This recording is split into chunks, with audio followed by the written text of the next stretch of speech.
So work done जो है ये कौन सा क्वांटिटी है, ये एक स्केलर क्वांटिटी है, स्केलर क्वांटिटी है, इसके लिए it is defined by the dot product, तो it is F bar dot S बार।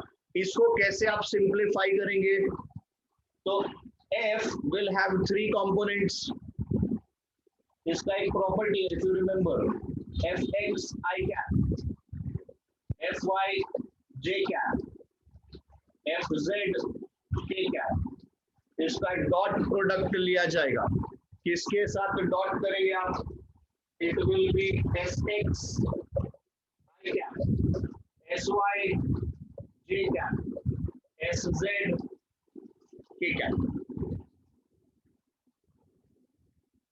अब जब आप इसको डॉट प्रोडक्ट लोगे, आपके बुक में ये पी बार डॉट क्यू बार या ए बार डॉट बी बार के फॉर्मेट में एक प्रॉपर्टी करके दिया होगा, तो your final answer will be F X into S X plus F Y into S Y plus F Z into S Z.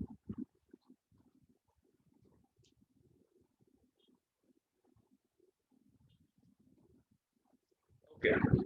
So Ishika, this is with reference to if you are having your textbook, if you are having your standard 11th textbook students, तो अगर आप इसको पीछे refer करेंगे तो ये आपको मिलेगा जो मैं आपको दिखा रहा हूँ, पेज 23 पे जाइए, please go to page 23 of your text book. Left hand side वाला पार्ट देखिए, point number 6, scalar product of vectors expressed in terms of rectangular components। तो उधर p बार दिया हुआ है, q बार दिया हुआ है, हमको p बार डॉट q बार ढूंढना है। देखिए वहां पे आंसर लिखा हुआ है, p bar dot q bar is equal to px qx plus py qy plus pz qz। तो ये उसका फॉर्मूला है। अब वो वेक्टर हमने वहां पे pq लिया था, यहाँ पे p के जगह पे f है हमारे पास, और s के जगह पे हम q के जगह पे हमारे पास s है। So page 23 of your text book, left hand side, point number 6, scalar product of vectors expressed in terms of rectangular components. तो जो आपका डायरेक्ट मेथड है, ये आपका डायरेक्ट मेथड होगा।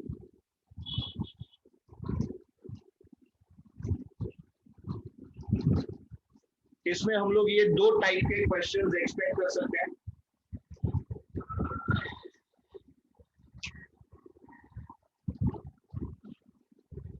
जो हम आज मेन फोकस करना चाहते हैं, that is when the force is variable, when the force is varying, तब क्या होता है, ये हमको आज सीखना है।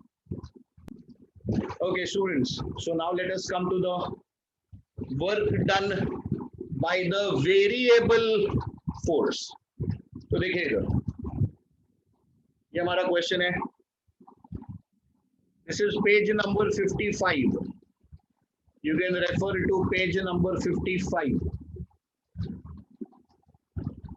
क्या फॉर्मूला था हमारे लिए, x raised to n dx, this is equal to x raised to n plus 1 upon n plus 1। तो ये फॉर्मूला हमको काम में आने वाला है। चलिए students, let us begin. So we want to find out the work done, solution.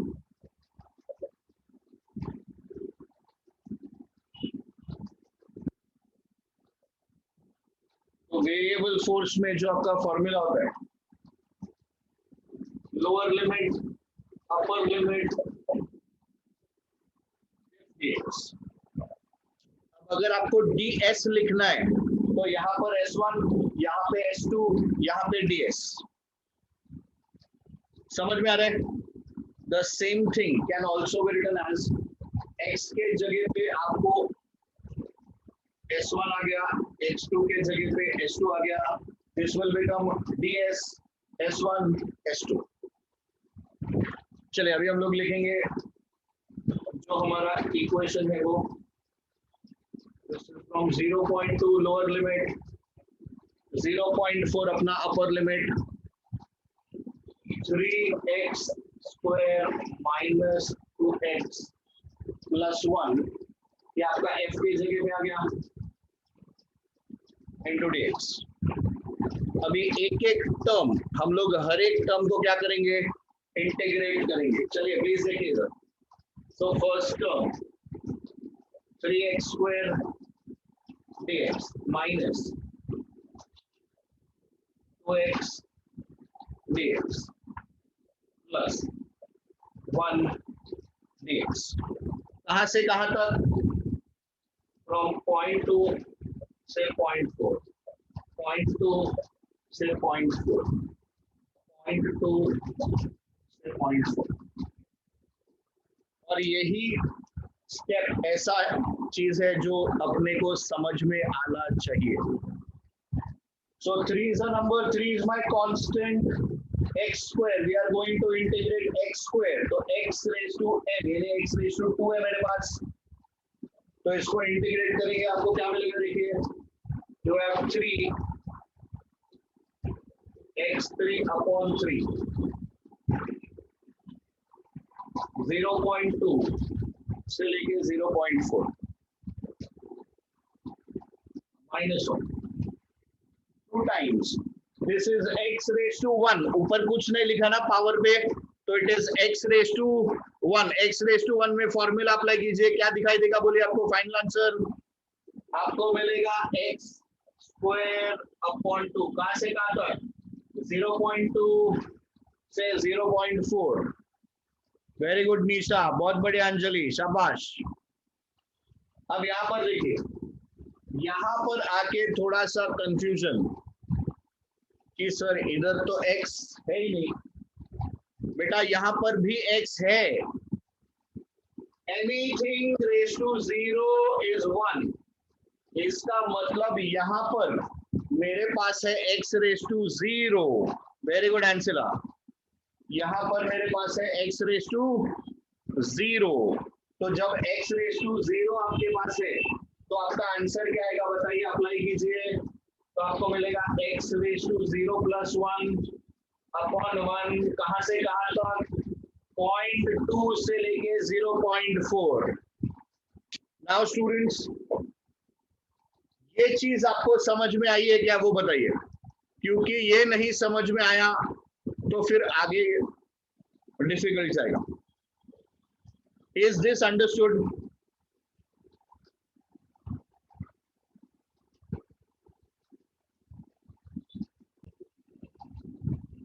ये है मेरा अपर लिमिट, इसको बोलते हैं लोअर लिमिट। ये अपना अपर लिमिट, ये है लोअर लिमिट। तो जो वेरिएबल है उसमें पहले आप डालोगे अपर लिमिट, बीच में माइनस साइन, और फिर आएगा उधर लोअर लिमिट।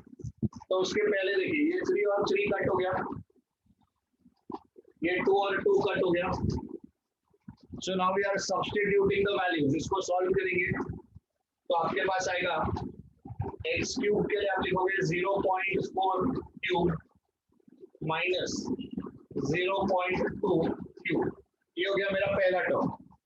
अभी बीच का साइन माइनस, तो माइनस, फिर हम लिखेंगे 0.4 स्क्वायर माइनस 0.2 स्क्वायर प्लस, तो अब जो थर्ड टर्म है वो plus upper limit minus the lower limit, तो अपर लिमिट कितना 0.4 माइनस 0.2।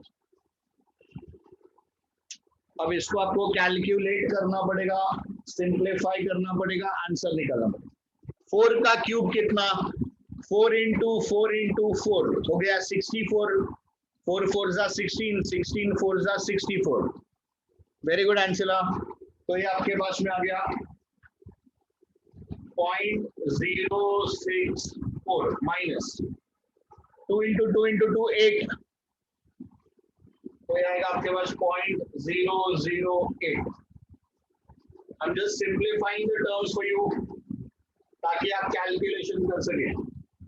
0.4 का square, 4 square is 16, so this is 0.16। 0.2 का स्क्वायर is 4, so 0.04। पॉइंट का मामला है, गड़बड़ नहीं करना, गड़बड़ होता है पॉइंट में ही। और ये डायरेक्ट है 0.4 माइनस 0.2, तो इधर 0.2 मिल जाएगा, इधर 0.12 मिल जाएगा, और इधर आपको मिलेगा 64 में से 8 चला गया, तो आपके पास बचा 56। सो 056 प्लस 0.12 प्लस 0.2, ये तीनों को ऐड कीजिए and you will get your final answer. Yes, will tell you the reference. फिलहाल आप इसको सॉल्व कीजिए पहले।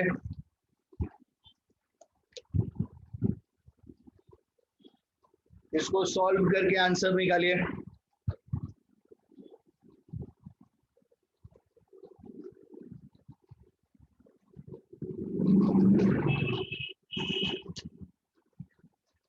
तो ये आपका नेक्स्ट क्वेश्चन है।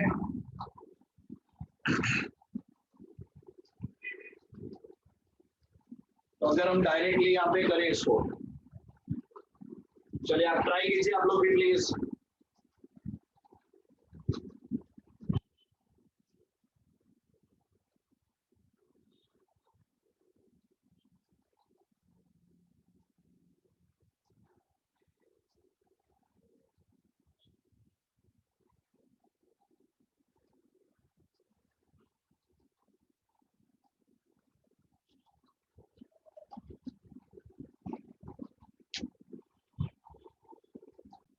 तो टाइप नंबर 1 कौन सा था हमारा? Direct. Work done is force into displacement. उसमें अगर आपको एंगल भी दे दिया है तो cos theta, F S cos theta, direct. Second हमने देखा वेरिएबल। अब तीसरा रहेगा ग्राफिकल। तो ग्राफिकल में क्या होगा? या तो ग्राफ दिया होगा या आपको ड्रॉ करना होगा, and he will ask you what is the work done. तो आपके पास भी फोर्स और डिस्प्लेसमेंट, दो एक्सिस है आपके पास। We want to find out the work done, so that will be area under the graph। ऐसा सिमिलर चीज आपने 9th स्टैंडर्ड मोशन में किया है, हमने 11th में उसको रिपीट किया है। वेलोसिटी टाइम ग्राफ है आपके पास, आप ग्राफ ड्रॉ करते हो, आपको डिस्प्लेसमेंट चाहिए, displacement is area under the graph. वैसा ही सिमिलर चीज होता है इधर। इसका reference question page 76। Please have a look at question number 9। While decreasing linearly from 5 Newton to 3 Newton, a force displaces an object from 3 meter to 5 meter. Calculate the work done during this displacement। तो अब कैसा है? वो force variable force है, it is varying from 5 to 3। तो आप पहले marking कर लीजिए, 1 2 3 4 5। तो ये 5 है, ये 3। तो आपका जो फोर्स है वो 5 से 3 आया है, and what is the displacement? 1 2 3 4 5। तो जब ये फोर्स 5 था तब आपका डिस्प्लेसमेंट 3 था, और जब भी वो फोर्स 3 हो गया आपका डिस्प्लेसमेंट 5।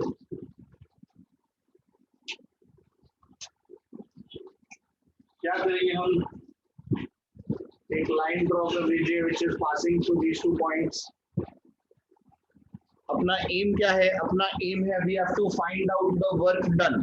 अपने को वर्क डन चाहिए, इस प्रोसेस में कितना वर्क डन हुआ, that is what we are trying to calculate। So your work done, it will be area under this graph। So area under the graph, it will give you the work done। अब जिसका geometry अच्छा, वो area of trapezium निकालो, आपका काम निपट गया।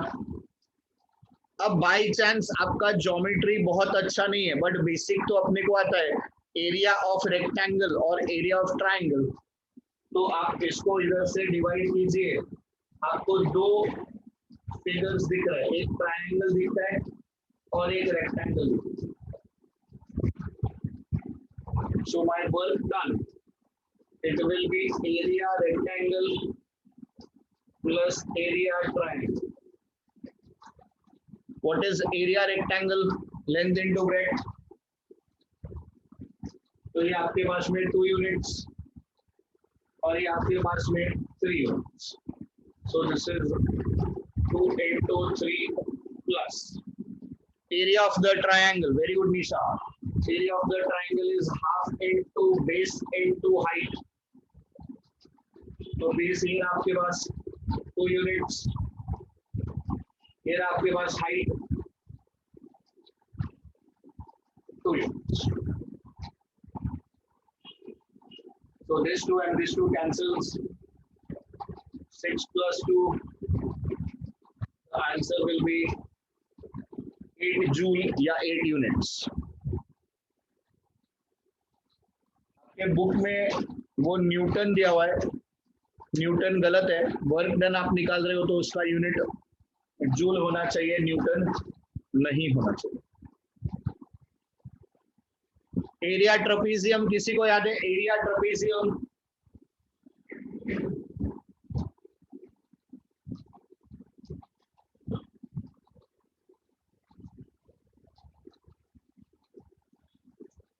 it is half into sum of the parallel sides. Correct.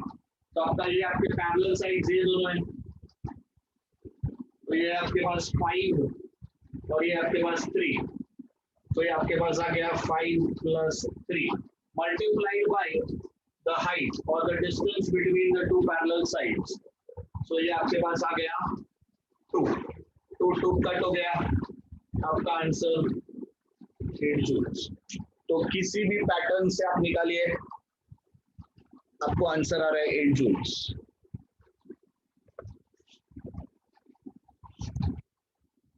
In your textbook, since you are having the textbook,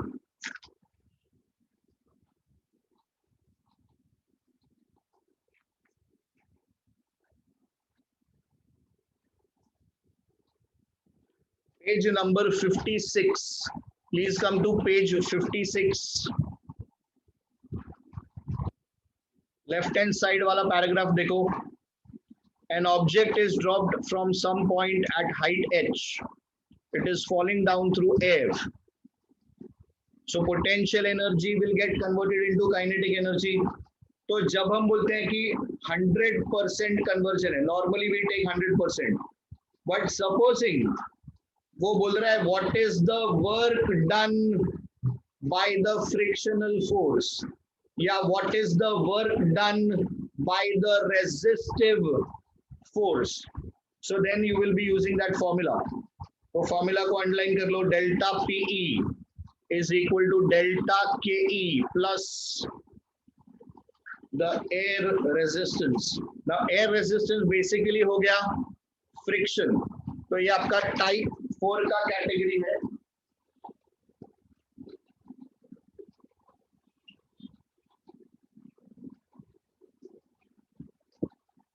If the potential energy is not fully converted into kinetic energy, that means some energy is lost in doing work, तो वो work done भी पूछा जा सकता है. तो basically क्या करोगे, पीई माइनस केई करोगे, आपको आंसर आ जाएगा. So I will be sending you some practice questions.